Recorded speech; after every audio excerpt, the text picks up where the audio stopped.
Welcome to Dietetics After Dark, your source for food-related crime, scandal, and fraud.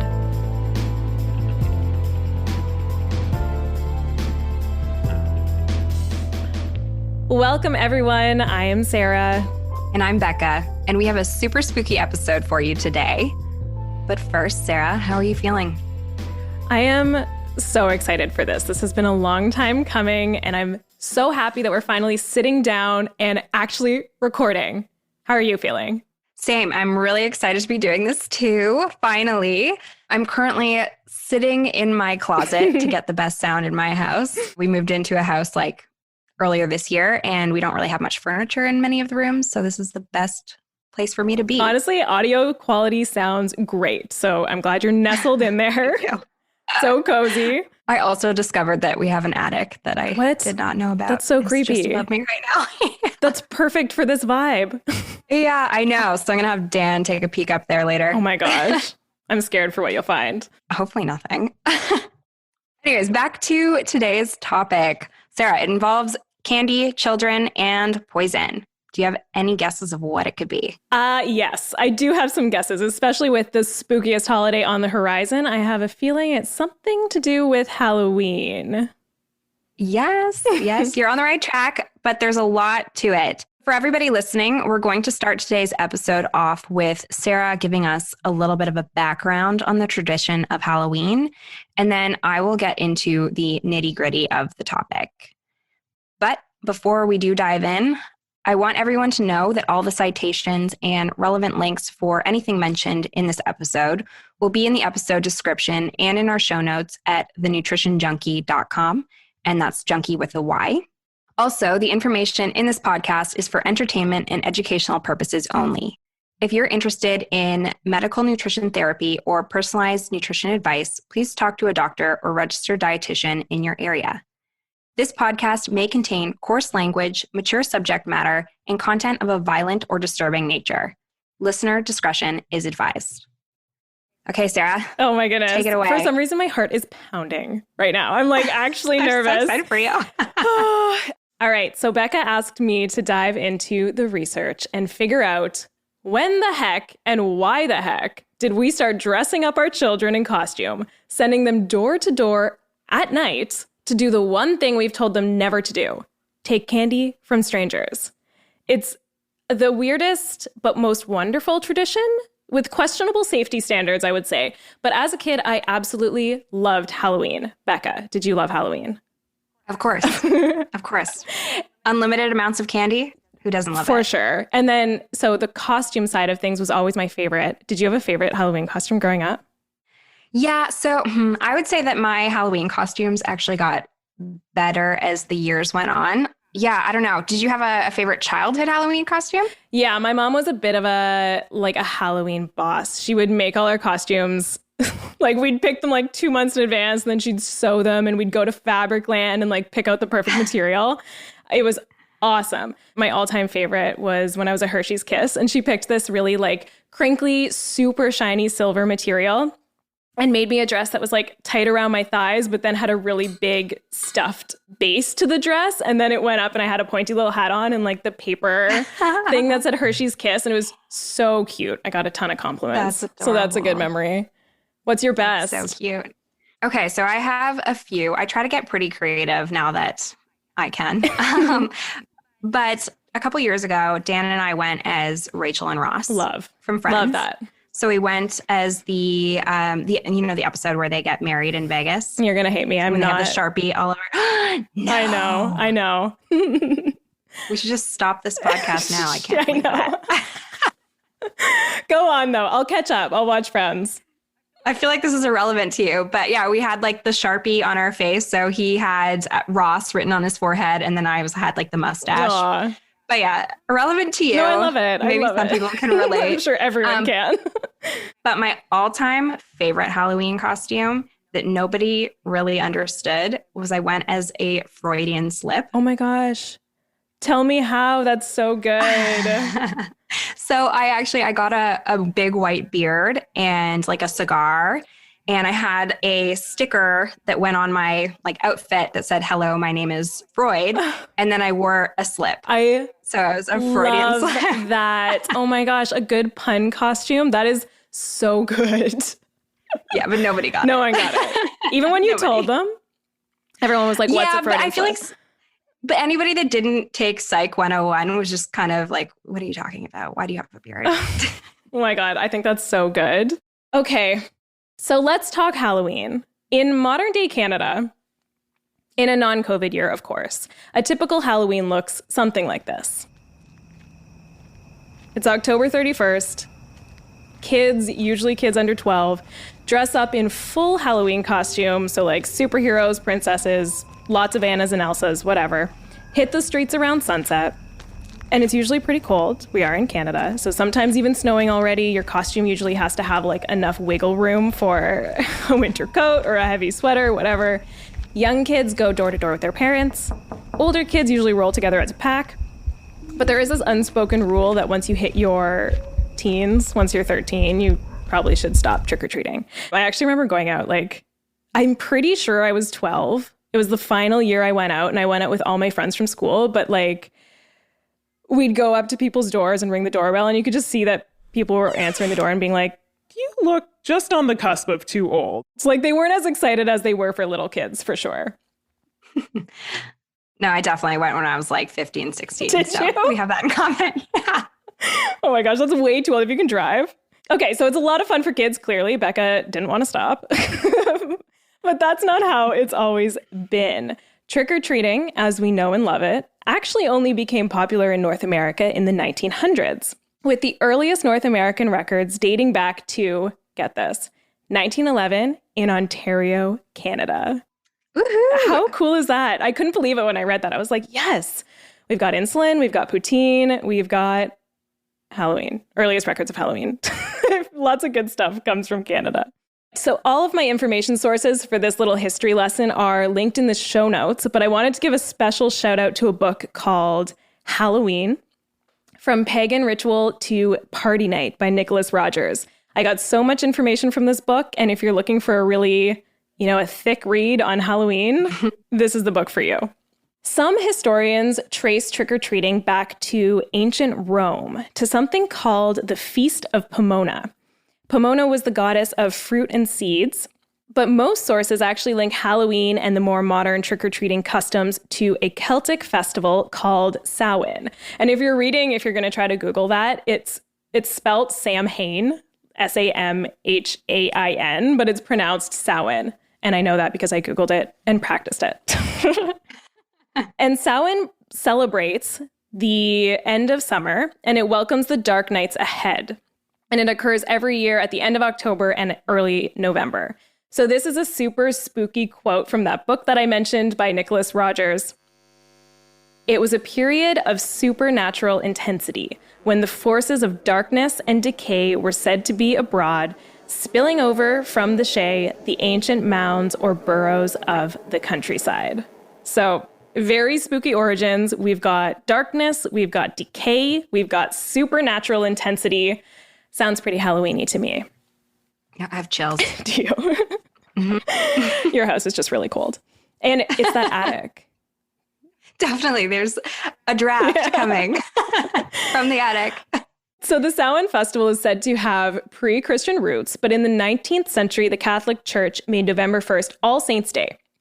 And All Saints' Day honors all saints of the church that have attained heaven. And this All Saints' Day has the same kind of spooky vibes as Samhain. And it's believed that the first actual trick-or-treating customs evolved from an All Saints' Day tradition where people would impersonate the souls of the dead and go around to receive offerings of food and drink on their behalf. Wow. Yeah, so that's interesting. I think it's also interesting that we think of Halloween as this pagan holiday, but it actually has significant Christian roots. There's another Christian tradition in 15th century Britain called All Hallowtide, which spanned October 31st to November 2nd. And people would go house to house and collect soul cakes, which sounds so cute. And this practice was called souling. So that's definitely starting to sound a little more like the Halloween we know today, although I don't think many people would give out homemade cakes. So shortly after this, we see costumes beginning to enter the picture around 16th century Scotland. And we see youths starting to go house to house with masked or painted faces, reciting rhymes, and often threatening to do mischief. And honestly, when I read that, I was like, I can't think of anything more terrifying than a band of 16th century Scottish youths reciting rhymes at me with their faces painted. First of all, they probably smell pretty bad.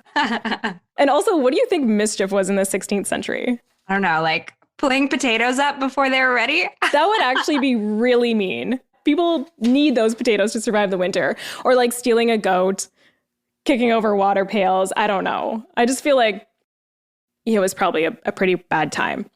And then, so this practice gets a little more contemporary by 1895 in Scotland. And then people in costumes start visiting homes carrying scooped out turnips and asking for cake, fruit, and money. Money is a pretty bold ask. Have you seen these turnips? No. They're the most terrifying looking things. Oh my gosh, I should have looked it on up. the planet. Yes, you have to look this up later because they are frightening. So frightening. Why? Compare them to a jack-o'-lantern. Like, what's frightening about them? Because it kind of looks like the turnip kind of looks more like skin in a way. Oh my God. And so it just kind of looks more like a skeleton face, but it's just distorted like turnips and other like fruits and vegetables are. It's very weird.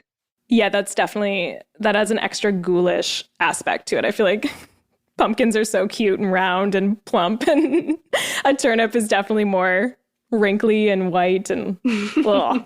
And like, I just love the idea of collecting fruits and cakes. And I think all the kids would just eat the cakes ASAP and then probably just leave the fruit in their turnips and it would rot under their beds for weeks to come. Oh my gosh.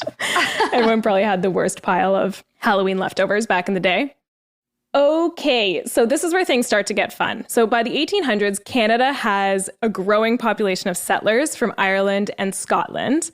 And the earliest reference to Halloween in North America actually comes from Kingston, Ontario, 1911, when a newspaper reported children guising from house to house. And then the earliest reference in North America to the phrase trick or treat actually comes from Alberta in 1927. So I feel like we were real thought leaders in this tradition. In this one area. In this one very specific area. Borrowed traditions from another country. Sounds like us. Sounds like us. So the popularity of trick-or-treating spread throughout the United States and Canada. There was a brief pause actually during World War II due to sugar rationing, saving resources for war efforts. So most parades and celebrations were canceled. During the war, trick-or-treating was mostly discouraged, and kids would sometimes still go door to door. Maybe people would give what they could, but it was after the war, in the 1950s and beyond, when candy and trick-or-treating really took off, and it's been increasing in popularity ever since. A report from the National Confectioners Association in 2005 indicates that 80% of adults in the US give out Halloween candy, and 93% of children and teenagers intend to either trick-or-treat or enjoy a Halloween-related activity. So clearly Halloween is still a super popular tradition. Mm-hmm. So now let's get to the goods. When did candy enter the picture? Halloween has come a long way from scooped out turnips, thank goodness. When I was a kid, we would actually use our pillowcases and we would nearly fill them. Anyways, in the early 1900s, the trick part of trick or treat was actually much more prominent. So youth, mostly boys, would engage in light pranking, targeting mailboxes, fences, and gravestones. You could not pay me enough money to prank a gravestone. I'm way too superstitious. No. Same here. No way. No. In the 1950s, candy makers decided that this was their time to shine. So the war was over, trick-or-treating was back in fashion, and they started making small, individually packaged and inexpensive candies that were easy to buy and distribute. And by the end of the 1970s, these individually wrapped candies were seen as the only legitimate treat to distribute to trick-or-treaters. Before that, you could probably get away with apples, cupcakes, things like that. But by the 70s, it wasn't socially acceptable anymore. And I think Becca will probably tell us why. You betcha. I still remember the house in my neighborhood that would give out toothbrushes. And I feel like as kids, we did not love that house. And I also more fondly remember the house that gave out full-size O. Henrys. That was the best house. Was it though? Yes. O. Henrys are questionable. But what is questionable about a O. Henry? I don't know. There's something weird about peanuts in chocolate that I just find unappealing to me. Yeah. Chocolate-covered peanuts? I'm more of a raisin gal. What if it was peanut butter and chocolate? That I'll do. But it's basically just that's just peanuts and chocolate. But mushed up. Okay. I feel like I would prefer the toothbrush in that scenario. That's how strongly you feel. Yeah, I probably wouldn't eat the O. Henry, so at least I could. At least you could brush your teeth. Okay, fine. Yeah, I'll trade you an O. Henry for a toothbrush. No problem. Deal. I'm going to finish it off with a history of some little Halloween candies. And I love this little story because it sounds like something I would have written from my wildest imagination when I was like 8. So, Milton Hershey. He made the first Hershey's Milk chocolate bar in 1900 and the first Hershey's Kiss by 1907. So he was a real pioneer, some might say a hero, in the mass production of chocolate because before this, chocolate was a super luxurious and kind of rare good. And now, thanks to Hershey, it was available to average Americans. By 1917, Harry Reese joins the Hershey's chocolate factory. And he was so inspired by what he saw that he began experimenting with chocolate creations in his own basement, where he created the Reese's Peanut Butter Cup in 1928. Visionaries working together in the same factory. And then, same time, so this is an era of huge innovation. Frank Mars is in Minnesota. He's a struggling candy maker. He creates the Milky Way, followed by the Snickers bar, followed by the Three Musketeers, then the Mars bar, then M&Ms. That's why. Wow. I think that's amazing. Like all in this, 30-year period, maybe 40 years by the end of it, all of the classic chocolate bars. That's amazing. And I had no idea that they were named after real people. I know. For the most part. I know. I think that's what makes it so cute. It is cute. I think M&M's is also I think it's like 2 last names or something. Yeah, it like is. That. It's Mars, and I forget the other name, but it's one of them is from Frank Mars, and then he partnered with someone else with an M last name. And anyways, I love that. And then, okay, so candy corn, another classic. How do you feel about candy corn, Becca? I actually like candy corn. Me too. Oh, it's divisive. So I just had to ask. Some people really think it's gross, but I think it's pretty good. It was invented in the 1880s. Not much else to report there. And finally, the worst candy of all time, rockets. Oh my gosh, I'm going to fight you on this. I know. I'll fight you on this because it tastes like chalk. It feels like chalk. I feel like if you like rockets, then you might have pica. Actually, oh my gosh, when you mentioned that rockets was going to be in this segment, I was like, maybe I do have pica. They're awful. I think they taste so bad. Okay, so rockets, if you're an American listener, rockets are called Smarties in America. I think they were originally called Smarties, but we call them rockets in Canada because we have another candy called Smarties, which is a delicious, colorful, candy-coated little chocolate thing, very similar to an M&M. But we call those Smarties. And so we call the garbage chalk candy that comes in a little plastic wrapping rockets. And then in the States, you call rockets Smarties. I hope that was clear. Hope that was easy to follow. Makes sense to me.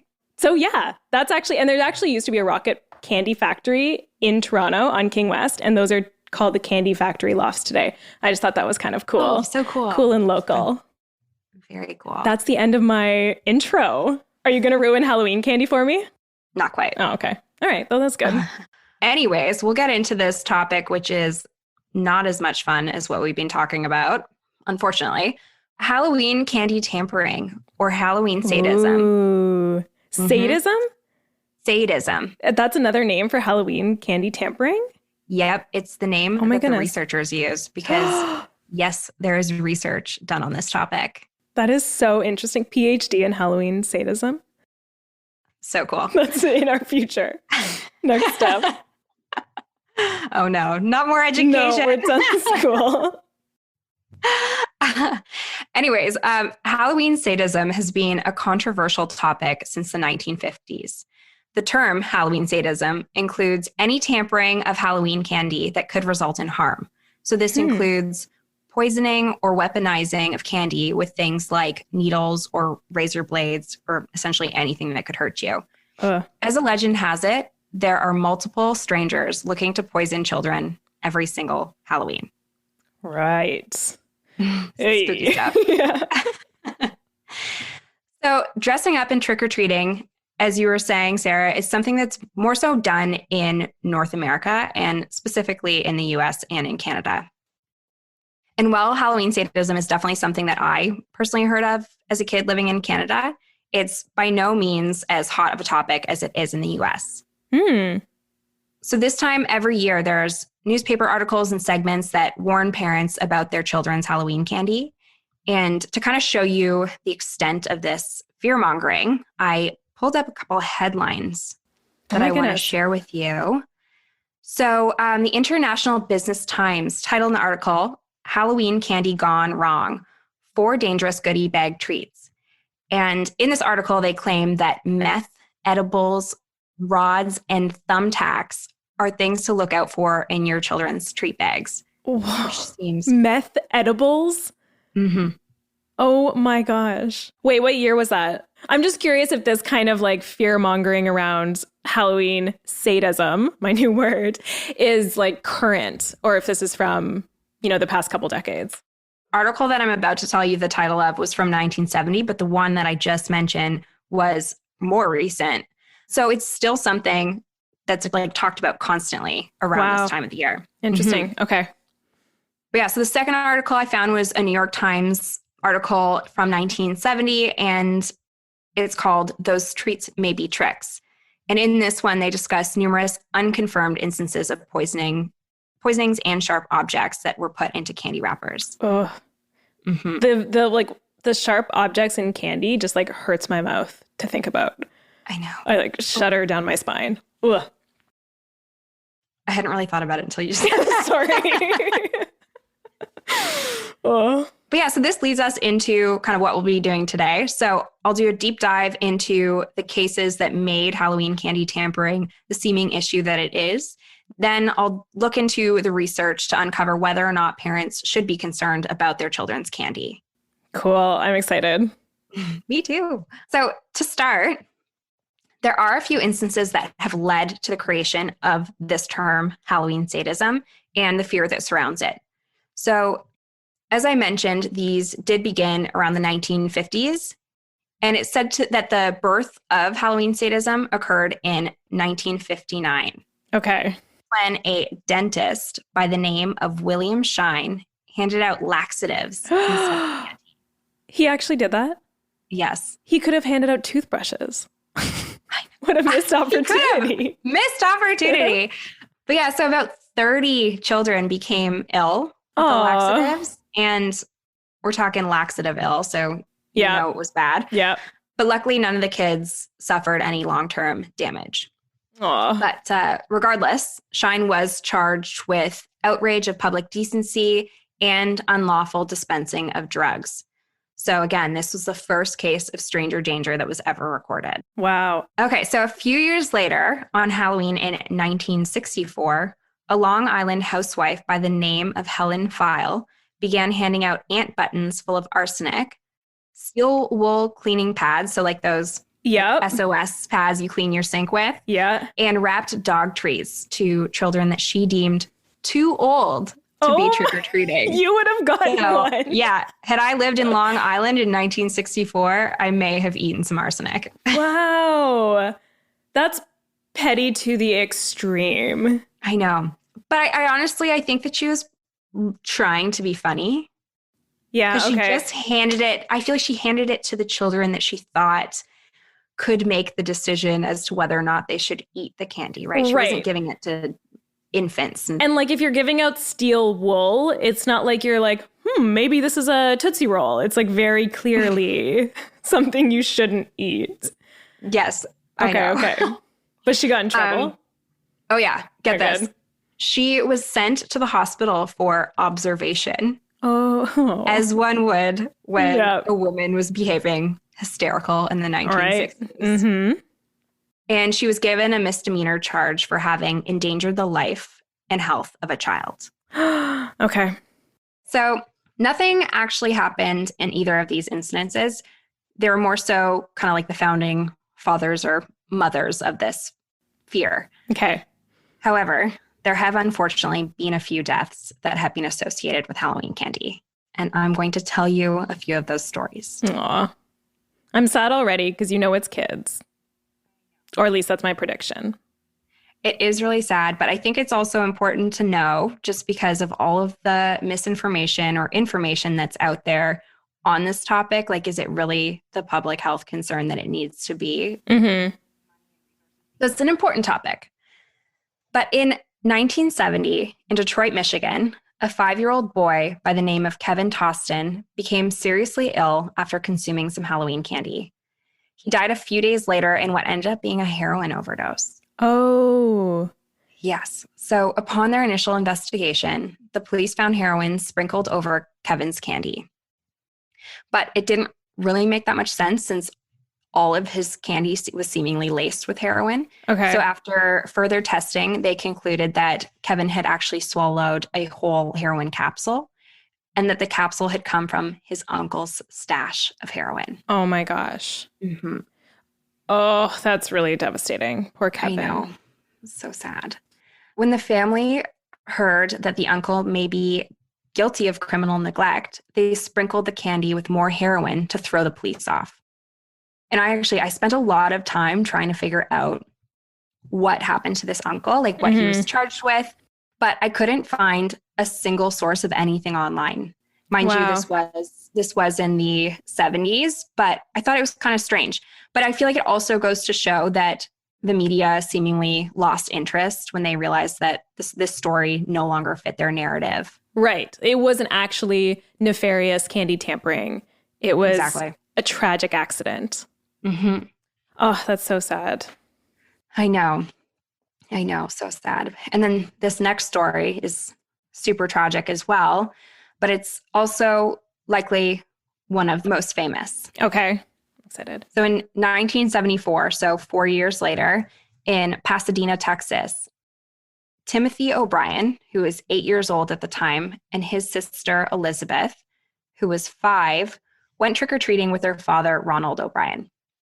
A friend and their father, Jim Bates, also joined them. While they were making their way through the neighborhood, they stopped at one house where there was nobody coming to the door. And while the kids and Jim continued to the next house, Ronald hung back just to see if the homeowner would eventually come to the door. When he caught up with the group, he had a handful of pixie sticks and he distributed them to the children. Okay. And when they got home, Timothy asked his father if he could have some candy, and he picked the pixie stick to have. Okay. Upon tasting it, Timothy claimed that it was really bitter, and his dad got him a beverage to wash it down with. So almost immediately, Timothy began vomiting, and he was dead upon arrival to the hospital. Oh my gosh. What was it? I'll get to that. So 4 other pixie sticks were found in the neighborhood. Yeah. And Ronald had actually given one other child a pixie stick along their route. One child had actually fallen asleep with the candy in their hand after they weren't able to open like the plastic seal. Oh my gosh. Yes. So one lucky child. That gave me a little chill. I know. It's crazy. I'd love to see where that person is now. Like, yeah. What did you do with that? The life that you've been given. You're so lucky. You were so close to consuming that pixie stick. Okay. I know. So they brought them in for analysis. So they brought all the pixie sticks in, and they found that the top 2 inches of each straw was filled with cyanide crystals. What? Now, I want to take 1 minute just to explain what cyanide is, because I actually, I've heard of it, but I've never really understood what it is, what it does. Okay. So in popular culture, it is often what spies or secret agents have placed like in the back of their mouths, like in their molars, just in case they're captured. So if you've seen like James Bond or anything like that, if somebody gets captured, they'll like clamp down on their jaw and release the cyanide and essentially die instantly. Kill themselves? Yes. Oh my gosh. They don't want to give away their secrets. Right. Okay. Yeah. But dang, that's intense. Okay. Yeah. That's why it's just in spy movies, not right. real life. Okay. Perfect. Bound to be a bit intense. But yeah, so cyanide contains a carbon atom that is triple bonded to a nitrogen atom. The chemical is claimed to have a bitter almond taste, as well as smell, and it synthetically comes in either a gas or a crystal form. But you can actually find small amounts of cyanide naturally in some things. So cyanide can be found in cigarette smoke. I guess that's not naturally. Yeah. But it's also but it's everywhere. It is common. Everywhere. It's common. It's also in the pits and seeds of fruit. I knew that. So, I knew it was in apple seeds. Yeah. Yeah. And like peach pits, cherry pits, things like that. So they contain small amounts of this stuff, and it's called cyanogenic glycoside. Okay. Rolls right off the tongue. Yeah, I had to write it out phonetically. So if consumed or inhaled, the natural plant toxin transforms into hydrogen cyanide, which is poisonous to humans, but also to animals. And this is how I initially learned about this, because I have a dog, as you know, Sarah, and you're not supposed to give your pets the pits of like peaches or avocados, and same with apple cores. You're not supposed to give your dog an apple core. And the reason being is the concentration of cyanide would be much higher in their smaller bodies. Yeah. Whereas humans, we can have small amounts of this and be okay. Interesting. I know. But in 2017, a UK man named Matthew Cream cracked open a cherry pit and he tasted the inside of it and he thought it tasted kind of like an almond. So he ate it that way.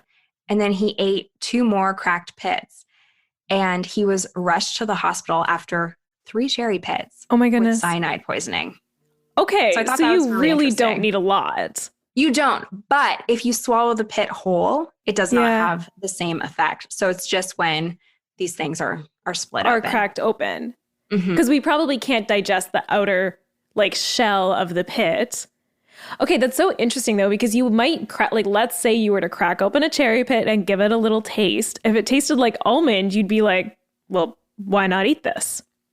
Exactly. Also, there's no warning label on every your cherries or on your apples, but I guess it's just expected that you're not going to do that. Right, but I feel like that's not super common knowledge. No, hopefully now it is. Hopefully now, yeah. That's really interesting.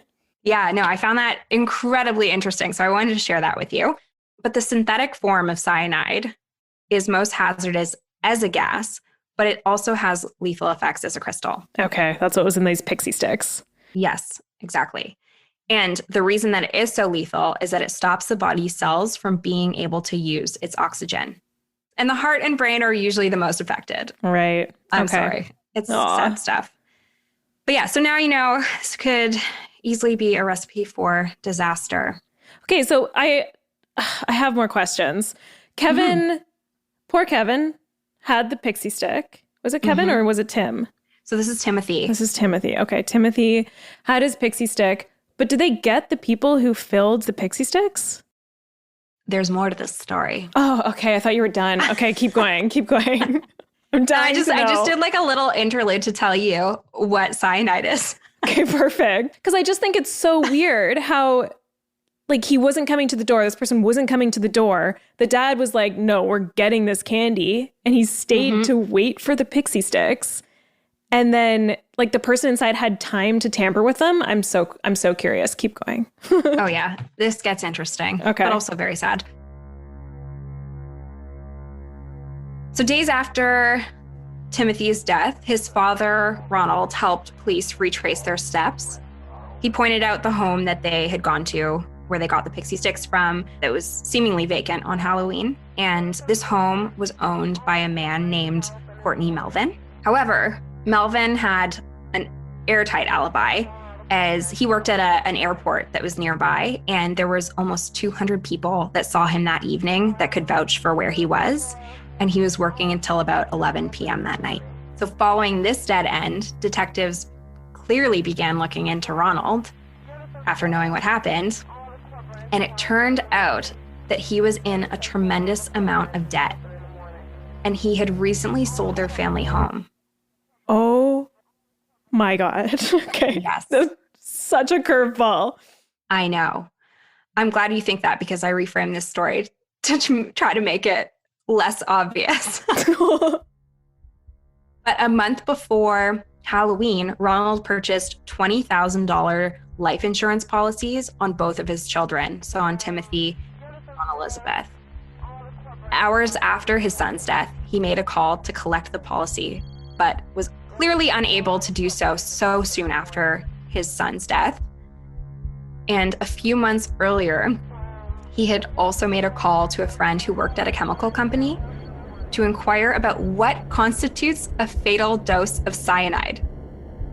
And then he was found with 5 pounds of cyanide. So, wow. Sarah, who do you think did it? Ronald. Is that his name? It was Ronald. Ronald. That Ronald. Is disgusting. I hate that guy. But like, why would his friend just told him? He didn't like, hey, why are you curious about a lethal dose of cyanide?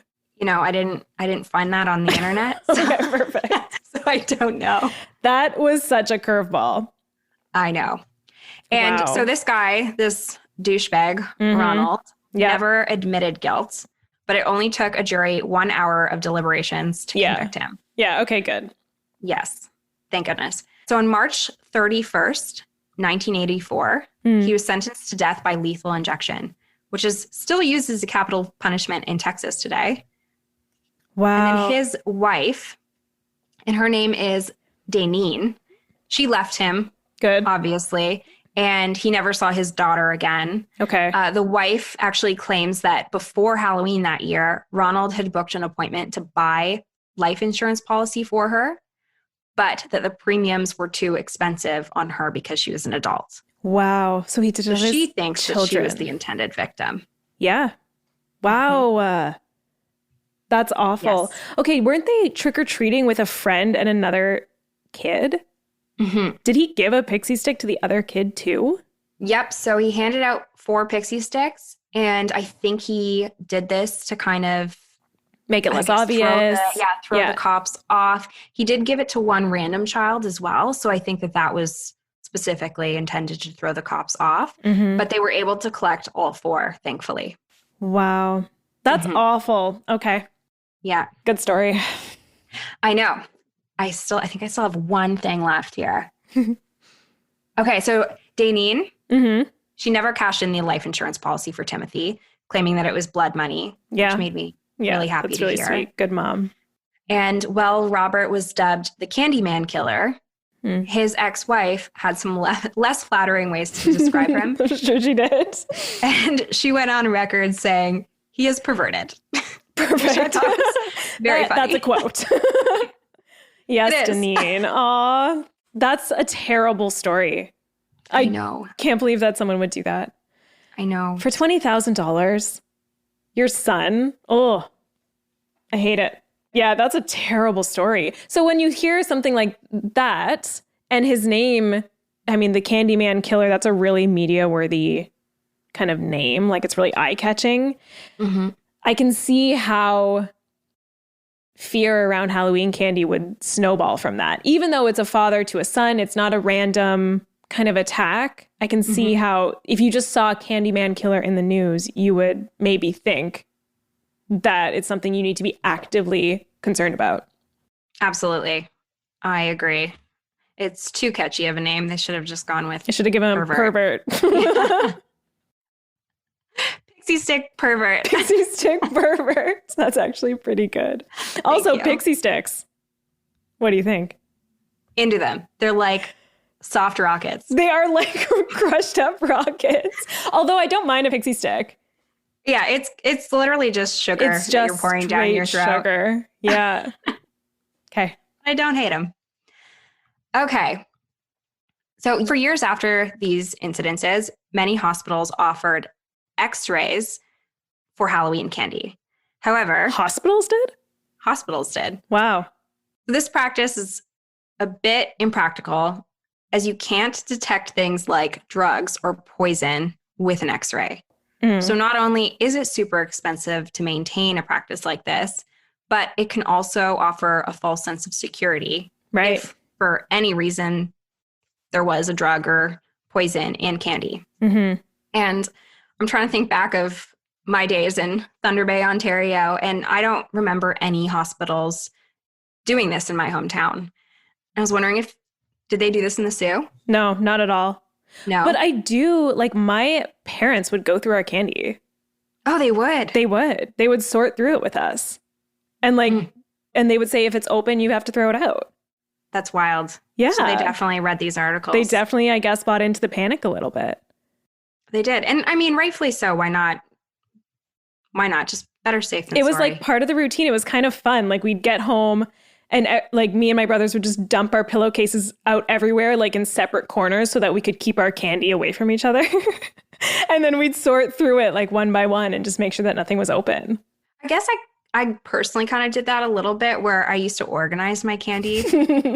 And I used to put it in like little Tupperwares, like this is where the Smarties go. Oh this my is gosh, where the Cherry Blasters so go. cute. And then based on what I wanted, I knew how many I had left. So I didn't eat something if I only had one left unless I really wanted it. Oh my gosh, that's so funny. Mine for sure just went right back in the pillowcase, like in a full sack. That's so cute though. Aw. Yes. So I kind of did my own analysis of my candy, I guess. Okay, I'm going to tell you one more story before we get into the cold, hard stats. Oh my goodness. Okay. And this one's from Canada. Oh. So in Vancouver in 2001, a 4-year-old girl by the name of Tiffany Trung also died after eating some Halloween candy. This incident made the news headlines, and parents were obviously advised by police to throw out all of their Halloween candy. However, after more investigation, it was found that this poor girl had actually contracted a streptococcal infection and had died of sepsis. Unrelated to Halloween candy. Unrelated. It's assumed that it's unrelated. Right. So streptococcus can lead to infections ranging from strep throat or to necrotizing fasciitis, or as you commonly know it, flesh-eating disease. Wow. And I'm sharing this one last since it's more so instances like these where the news properly covered the retraction and the true story. So rather than when I Googled the story, did I just see headlines? I saw like the real story, like this child did not die of Halloween candy. It was a more serious, or I guess not more serious, but it was a different issue. Yeah, but like even so the news retracts their article and what happened, but like let's say on a Monday after Halloween, they put out the first article that a young girl dies from a terrible illness after consuming Halloween candy. Like, even if they incorrectly make that link and then correct the next day, the memory of reading that first article is probably so jarring to parents, and like giving that order that to throw out all your Halloween candy. Like those memories will stand out so much more strongly than like, oh, they corrected it. Like it's gone now. It's not gone now. Fear is still there. For sure. And more so in the States, there are some cities that have canceled Halloween during certain years where things like this have come about, and they'll just cancel Halloween, cold turkey, it's done, even after some information comes out saying that it wasn't because of stranger danger. Oh, that'd be a bummer for the kids. I know, it would be. So most of the stories that I did come across when I was researching were more so similar to this one than to the stories of Timothy O'Brien or even that of Kevin Toston. And some other instances included things like heart failure, drug overdoses, or allergies that coincidentally occurred around Halloween night. And while there are many reports of Halloween candy tampering, most of them are isolated events, and very, very few of them have actually resulted in death. Most that have been reported are false or end up being false. Okay. where either children have tampered with their own candy as a joke or to get attention. But then there was also one incident in 2018 where a man in Oakdale, California was arrested after falsely reporting metal objects in his children's candy. And after further investigation, they found that the objects had the father's DNA on them. Wow. So he just what would be the motive behind that? So I was thinking about this, and the only two things that I could come up with is he was either trying to get like a rouse out of the neighbors, or maybe he was trying to sue the Halloween candy companies. Oh. I don't know. That's a good guess, actually. I don't know. Or just trying to freak people out. For sure. And the reason I'm not saying his name here is because he is very active on Instagram, so he is clearly not in prison. Okay, perfect. I don't want him to get like a Google alert that we talked about him. So you searched him on Instagram? Yeah, of course I did. That's funny. Well, I can't believe he doesn't have a private account. Oh no, he's very active. Okay. All right. Very active and very public. Interesting. All right. In Canada, between 2008 and 2019, so last Halloween, there were only 4 reports of suspected tamperings made to the Canadian Food Inspection Agency. But of those, no illnesses or deaths were reported. Okay. And as I mentioned, there's a lot more reports in the US. And there's actually a researcher and criminal justice professor at the University of Delaware who has dedicated some of his work to things like Halloween sadism. That's so cool. And Sarah, this guy is amazing. On his website, which is joelbest.net, he has a photo of himself popping out of a large Hershey bar. Aw. He's so cute. He just lives for Halloween and Halloween candy. Yeah, he loves it. Aw. But we'll definitely be reaching out to him for an interview next Halloween. Oh, that would be the best. The Joel Best. The Joel Best.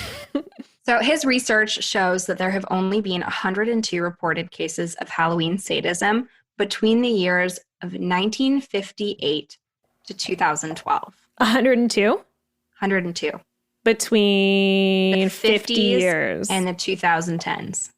Oh, 60 years. Wow. Okay. Okay. So Best states that he has been unable to find a substantiated report of a child being killed or seriously injured by a contaminated treat picked up in the course of trick-or-treating. Of the reported cases, the highest peaks over the years occurred in 1970, 1971, and 1982. Best claims that these peaks often occur when there has recently been a public health scare of some sort. Sarah, do you know or remember what happened in 1982, specifically in Chicago? I don't. It's a big one. Really? Yep. A fire? What happened? So it was the Tylenol poisoning murders. Oh, I wouldn't have remembered that, but I have heard. Yes. In September and of course October. that would. Yeah. Okay, go on. Sorry. In September and October of that year, 7 people died after taking what they thought was Tylenol, but was actually capsules of potassium cyanide. There's cyanide again. It's popping up everywhere. The culprit has never been caught, ever. Right. But the incidences did lead to new anti-tampering laws and the implementation of that like peel back lining that's on pill bottles. It obviously caused a lot of fear in communities through the US during that year, as they didn't know where the cases were occurring, if it was just specific to Chicago or if it was happening elsewhere. Yeah. So clearly that instilled a lot of fear in people. That makes so much sense that would happen. And then people would be scared to let their kids eat stuff from strangers. Like, that checks out to me. I know. And I was trying to find what happened in like the 70s, the early 70s. And there's a lot of stuff about asbestos, but I don't think that people would be reporting issues with their Halloween candy because of asbestos. Yeah. I don't know. I wonder. So to answer the looming question today, has anyone died of Halloween candy tampering at the hands of a stranger? It doesn't sound like it. And while crime rates do tend to go up on Devil's Night, the issue of Halloween sadism seems to be taken out of control with media reporting. The initial stories make the headlines, but the retraction or follow-up disclosing that there was no association between the candy and injury are either not published or not spread quite like the articles that are promoting the initial fear. And I also found some interesting information from a study conducted by MIT researchers that found that fake news spreads 10 to 20 times more quickly than real news on Twitter, and that fake news is 70% more likely to be shared than real stories. So those are good stats. I know. So clearly reporting and the sharing of what's being reported is part of the problem. That is so interesting. Mm-hmm. Mm-hmm. And then my last point here, while candy may not be the real harm to children on Halloween, the actual danger seems to be something that we deem far less scary, and that's cars. Oh. Mm-hmm. So in 2019, a study found that the risk of being a pedestrian on Halloween night increased your risk of being hit by 43%. Oh my goodness. Compared to other control evenings and stuff. Yeah.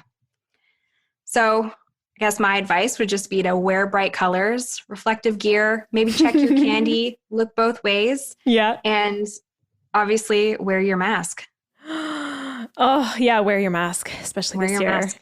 Your Halloween mask and your protective mask. Oh, that was so interesting.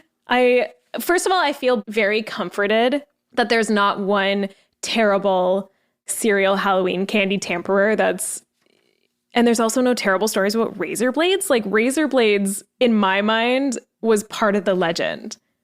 For sure. And there was one with like pins. There were some I hate that.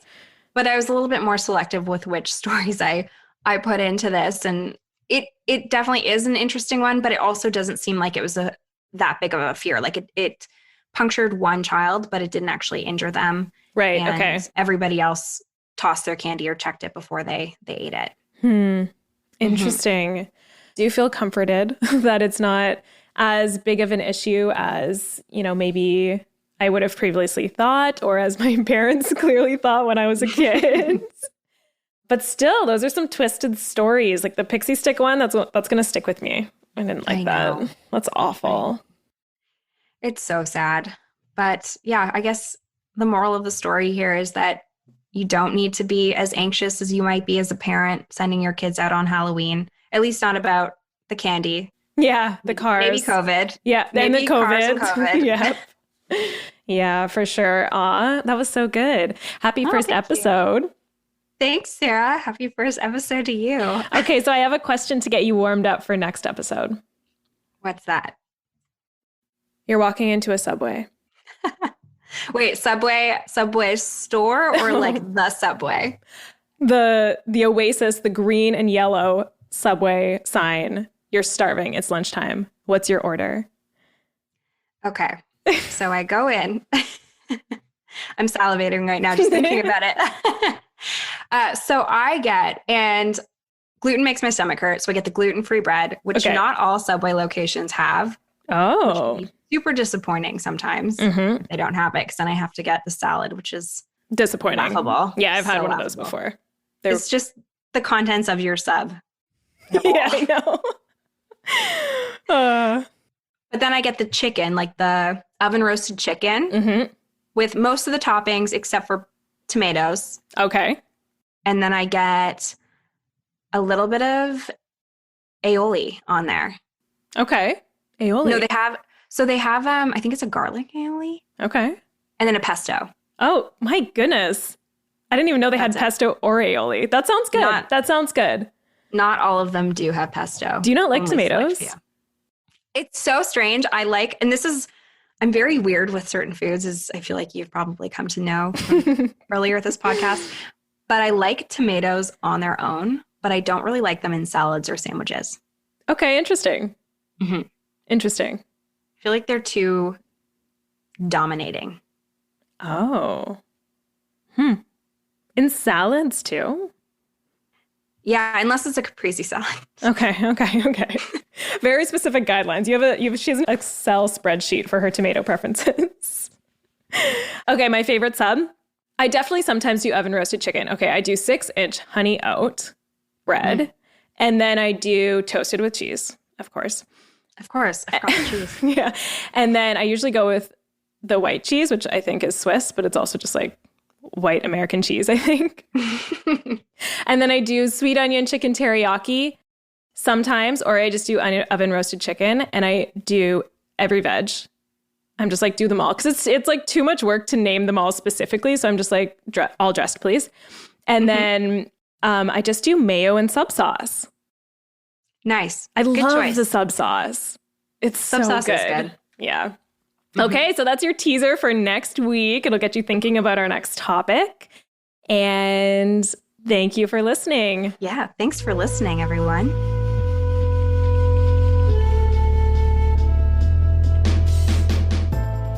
Thanks for listening to this episode of Dietetics After Dark. You can find all the references and materials used to put this podcast together in our show notes at thenutritionjunkie.com/dieteticsafterdark. This is an independently produced podcast. If you enjoyed this episode, we would love it if you would rate, review, and subscribe to our show. For more information, follow us on Instagram at dieteticsafterdark. If you have an idea for an episode or segment, email us at dieteticsafterdark@gmail.com. This podcast was recorded and edited by Earworm Radio. We highly recommend their services for all of your podcasting needs. You can learn more about Earworm Radio at earwormradio.com.